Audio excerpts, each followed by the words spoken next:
రక్షాబంధన్ పండుగ పురస్కరించుకుని కరీంనగర్లోని తన నివాసంలో కేంద్ర మంత్రి బండి సంజయ్ కు ఆయన సోదరిమణులు రాఖీ కట్టారు. ఆయన సోదరి శైలజ సంజయ్ కి రాఖీ కట్టి మంగళహారతులు ఇచ్చారు.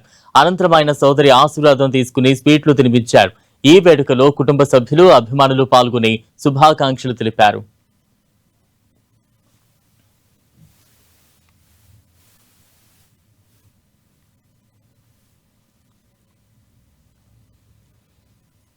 అనకాపల్లి జిల్లా నక్కపల్లిలో రాఖీ పౌర్ణమి వేడుకల్లో పాల్గొన్నారు హోంమంత్రి అనిత. నక్కపల్లిలో పోలీసులకు రాఖీలు కట్టి రక్షాబంధన్ శుభాకాంక్షలు తెలియజేశారు. పోలీసులకు రాఖీలు కట్టి స్వీట్లు తినిపించిన హోంమంత్రి అనిత పోలీసుల పట్ల తనకున్న అభిమానాన్ని చాటుకున్నారు.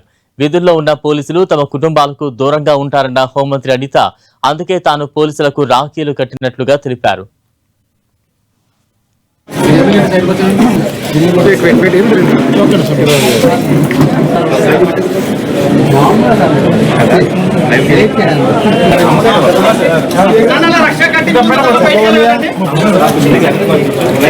లైన్ పెట్టండి సార్, లైన్ వస్తే బాగుంటుంది.